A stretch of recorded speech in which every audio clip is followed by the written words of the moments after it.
They dug a lake on my land while I was out of state helping my brother load a moving truck. Not a little garden pond. Not some decorative water feature you can hide behind a shrub. I'm talking about a full-blown, 2-acre lake, carved out with heavy machinery, sealed with clay, already filling up from my spring. And when I asked them about it, they told me their contractor said it was theirs. That was the moment I realized this wasn't going to be a neighborly misunderstanding. It was going to be a fight. My name's Daniel Mercer, and my family has owned 480 acres of mixed timber and pasture in northern Alabama since 1962. My grandfather bought it from a man who had held it since the Depression. We've got rolling hills, longleaf pine, a stretch of creek that runs cold year-round, and an old stacked stone fence that marks the southern boundary. That fence has been there longer than anybody alive in this story. You can see it clear as day, stones hand-laid, following the ridge like it belongs there. To me, that fence isn't just a line. It's history. My granddad used to rest his boot on those stones and tell me, "Land's the only thing they're not making more of, Danny. You take care of it, it'll take care of you." I believed him. For most of my life, the land south of mine was owned by a cattle farmer named Mr. Rollins. Quiet man, nodded more than he talked. We never had a problem. If a cow wandered, we walked it back. If a tree fell across the fence, we split the work. That's just how it's done. Then Mr. Rollins passed, and about a year later the property sold to a couple from Nashville. I'll call them Brent and Laurel Whitaker. Mid-40s, polished, always in athleisure like they were on their way to a yoga class or a board meeting. They bought the place as what they called a retreat property. First time I met Brent, he rolled up in a shiny side-by-side, grinning like he'd just discovered Yellowstone. "Hey there," he said. "We're your new neighbors." I wiped sweat off my face. I'd been clearing brush along the stone fence. "Welcome to the neighborhood," I told him. "I'm Daniel. This fence right here's the boundary line." He nodded, looked at it for maybe 3 seconds. "Good to know," he said. "We're thinking about doing some improvements. Maybe a water feature. Something scenic." I remember chuckling.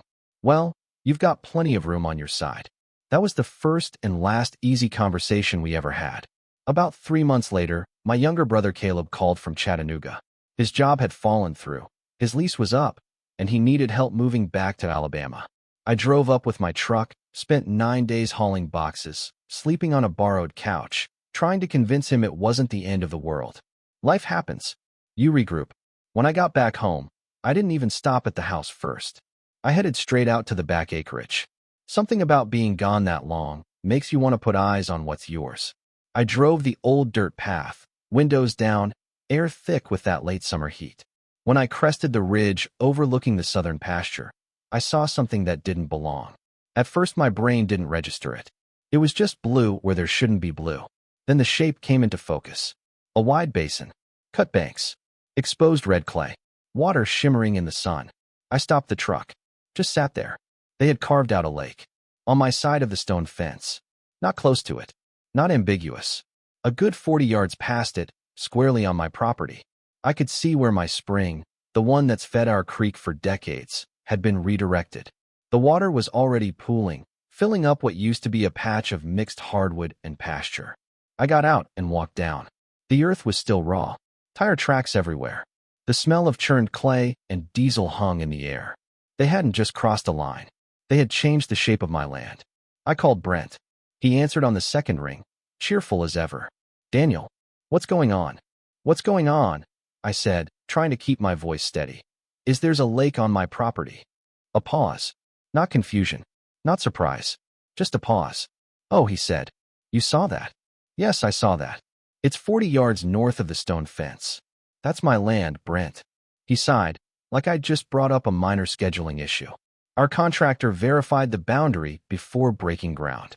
We hired a professional survey crew. They assured us we were well within our parcel." "You're not," I said. "That fence marks the line. It always has." "Well," he replied, tone tightening, "fences aren't always accurate. We invested close to $35,000 into that excavation. We did our due diligence." I looked out over the water pooling in a place it had no business being. Your due diligence just dug a hole on my side. That was the first crack. Over the next few days, I replayed that conversation in my head more times than I can count. Part of me hoped it was a mistake, an honest one. But another part, the part that's lived around land disputes long enough, knew better. Improvements like that don't just happen by accident. Someone signs off. Someone takes a gamble. And I had a feeling I knew who thought they could afford to gamble. I called the surveyor who had handled my timber assessment years back. An older fellow named Harold Bennett. Quiet, meticulous, the kind of man who measures twice and then measures again just to be sure. I asked him to come out and take a look. When he walked the stone fence line, flipping through old plats and deeds pulled from county records, he didn't look surprised. He looked annoyed. "Daniel," he said finally, tapping the worn paper with his finger, "this boundary's been documented since 1871. That fence aligns with the original survey markers. There's no gray area here. That lake is entirely on your property." I let out a breath I didn't realize I'd been holding. "So I'm not crazy." "No," he said. "But your neighbor's contractor either cut corners or ignored what he found." Harold drafted a formal notice. We sent it certified mail. 18 days to restore the land to its original condition. I thought that would be the end of it. You show someone the facts, they back up, fix their mistake, we all move on. Instead, about a week later, I got a letter from a law firm in Nashville. Crisp letterhead. Confident language. It claimed the lake's location was based on a licensed survey and that any challenge would be addressed in court. That's when I understood this wasn't about confusion. It was about pride. And pride, especially the kind that comes with money and city lawyers, doesn't back down easy. That letter from their attorney sat on my kitchen table for 2 days before I opened it a second time. Not because I was scared of it, but because I didn't want to feel what I knew it was going to make me feel. Disrespected. The language was polished, almost smug. It said their clients had relied on a licensed surveyor, that improvements were made in good faith, that any claim of encroachment would be vigorously contested. It didn't mention the stone fence, didn't mention the spring, didn't mention that I had already asked, calmly, for them to fix it. It just assumed I'd fold. I drove down to their place that afternoon. Not angry, not yet. Just steady. Their new gravel drive crunched under my tires. The house they were building sat up on a rise. All clean lines and big windows, like it had been dropped there from a design catalog. Brent was out by the water, hands on his hips, watching 2 men install what looked like fountain aerators in the middle of my land. He saw me and waved, like we were about to discuss football. "Daniel," he called, "you get our lawyer's letter?" I did. He nodded, satisfied. "Then you understand where we stand." I walked past him, right up to the edge of the lake. The water had risen another foot since I'd last seen it. They'd seeded the banks with straw. There was a small dock frame already staked out, like they were planning sunset wine nights out here. "You're stocking it too?" I asked. "Base and bluegill," he said proudly. "We're trying to build something nice. Something that adds value." "To whose property?" His jaw tightened. "Look, Daniel, we didn't do this to spite you. We hired professionals.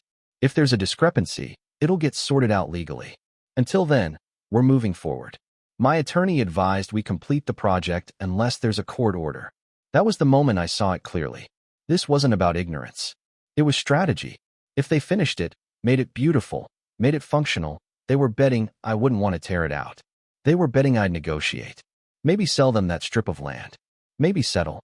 They didn't understand something about me. This land isn't inventory.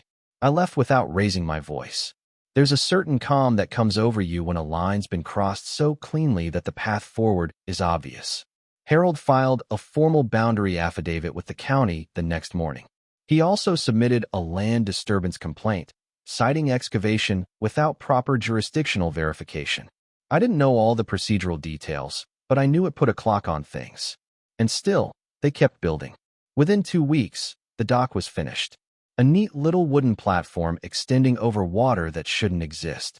I drove by one evening and saw Laurel sitting out there with her feet dangling above the surface, wine glass in hand, like she was already living the magazine's spread she'd envisioned. I'll admit something I'm not proud of. For a split second, I wondered if I was being stubborn. The lake did look peaceful in the golden light. It reflected the sky. It softened the pasture. But then I remembered my grandfather's voice. "You let one thing slide. You teach people how to treat you." The county scheduled a preliminary hearing. Small courtroom, wood paneling, the kind of place that smells faintly like old paper and floor polish. Brent showed up in a tailored suit. Laurel sat beside him, composed. Their attorney handled most of the talking. Harold laid out the documents. Original deeds. Survey overlays. Photographs of the fence line, some dating back decades. He explained how historical boundaries, especially ones marked consistently and referenced in successive deeds, carry legal weight. Their survey, it turned out, had relied heavily on GPS approximation and ignored physical monuments. The contractor had apparently taken their word for it and started digging before double-checking the older records. The judge, a woman in her early 60s with sharp eyes and very little patience, listened without much expression. When she finally spoke, it wasn't dramatic. It was simple. The stone fence constitutes a recognized historic boundary. The excavation lies entirely within Mr. Mercer's property. You have 21 days to restore the land to its prior condition. Failure to do so authorizes the plaintiff to undertake restoration at your expense. That was it. No theatrics. Just a ruling. Outside the courthouse, Brent approached me. "This doesn't have to get ugly," he said quietly. "It already is. You're really going to make us destroy it?" "I'm not making you do anything," I replied.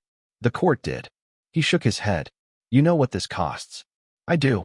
What I didn't say was that I also knew what it costs to let someone think they can redraw your life because they have deeper pockets." 21 days came and went. Nothing changed. If anything, they doubled down. I saw landscapers planting ornamental grasses along the bank. A stone fire pit appeared near the dock. They were daring me. On day 22, I drove out again. The lake sat there, calm as ever, like it didn't know it was trespassing. I called a man named Curtis Hale. He owns Hale Earthworks, been moving dirt across 3 counties for over 30 years. Solid reputation. Doesn't talk much, but when he gives his word, it means something. "You sure about this?" he asked when I explained the situation. "I've got the court order," I said. "Documented and signed." He exhaled slow. "Then we'll do it clean." We met at sunrise 2 days later. 2 bulldozers. 3 dump trucks. Harold was there too, clipboard in hand, documenting everything for the record. Brent and Laurel weren't outside yet. The house windows were dark. Curtis looked at me once more. "Last chance to change your mind." I stared at the water reflecting that pale orange sky. For a fleeting second, I thought about what it would look like in 10 years. Kids fishing, trees grown tall around it. Then I thought about precedent, about lines. "Do it," I said. The first push of the bulldozer blade into the bank was louder than I expected. Wet clay collapsing, water surging as the structure gave way. The lake didn't drain gracefully. It fought. Mud churned.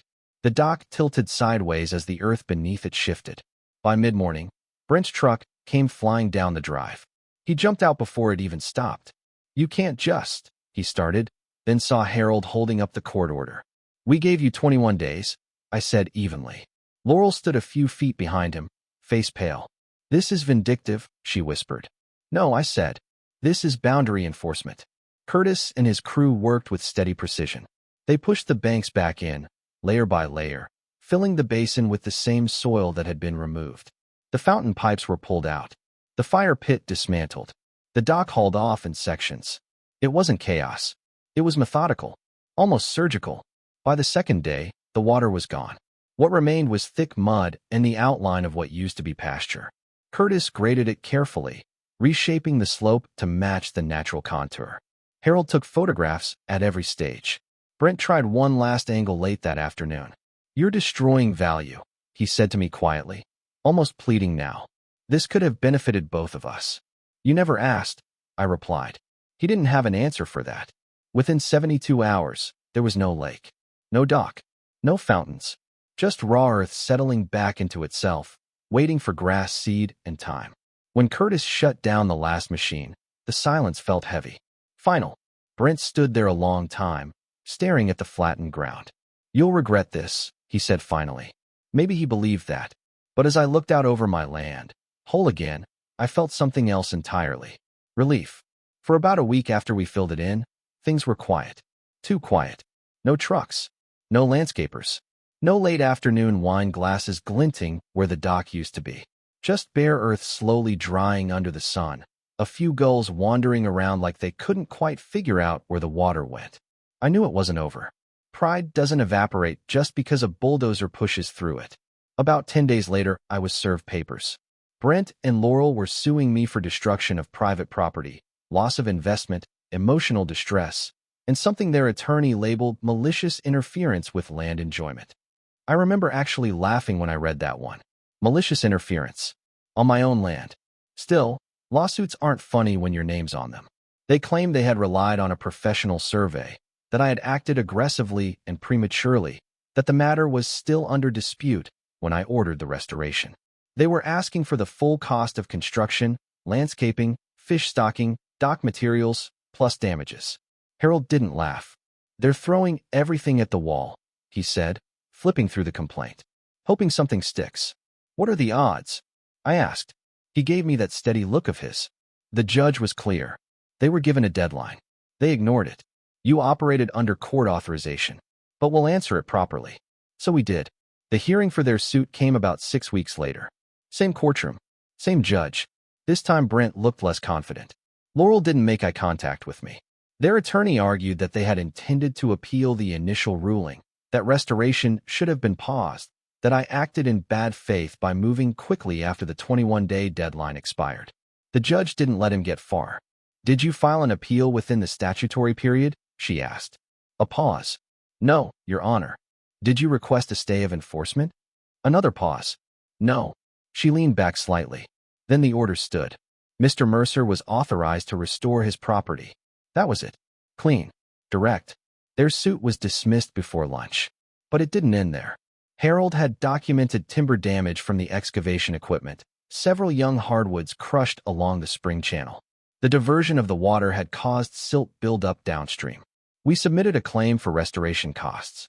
The court awarded me survey fees, filing costs, and just under $10,000 for environmental remediation and timber loss. When the judge read that number, I saw Brent's shoulders drop. Not dramatically, just a small, human sag. For a moment, I almost felt sorry for him. Almost. Outside the courthouse, he stopped me one last time. You could have worked with us, he said, but there wasn't heat in it anymore. Just fatigue. You never tried to work with me, I answered. You tried to outspend me. He looked like he wanted to argue, then thought better of it. They listed the property the following spring. Word travels fast in rural counties. Realtors talk. Contractors talk. Buyers ask questions. By the time the estate hit the market, most folks knew about the lake that had come and gone. It sat for months. When it finally sold, it went for less than what they'd paid. I don't know their exact loss, and I don't need to. I never wanted them ruined. I just wanted my boundary respected. The new owners, a retired couple from Birmingham, came by my place the week after closing. Brought a pie. Introduced themselves the old-fashioned way. First thing the husband said was, "We've heard about the fence." I smiled. "It's a good fence." He nodded. "We don't plan on testing it." That was the first time in almost 2 years I slept without replaying arguments in my head. Now, here's the part people sometimes expect me to say differently. They expect me to claim victory, to describe it like I enjoyed watching that lake disappear. Truth is, I didn't enjoy it. There was a moment, standing there while the last of the water drained into mud, when I felt something heavier than satisfaction. It was the weight of finality. Once you go that far with a neighbor, there's no going back to friendly waves over the fence line. I lost something too. Not land. Not money. The illusion that common sense always wins before it gets to court. But I also gained something. Clarity. I learned that boundaries aren't just physical. They're psychological. When someone pushes one and you step back to keep the peace, you teach them how far they can push next time. And next time. Until one day you don't recognize the ground you're standing on. People still ask me if I would have handled it differently. Maybe I would have insisted on a joint survey the first week instead of assuming they'd correct it voluntarily.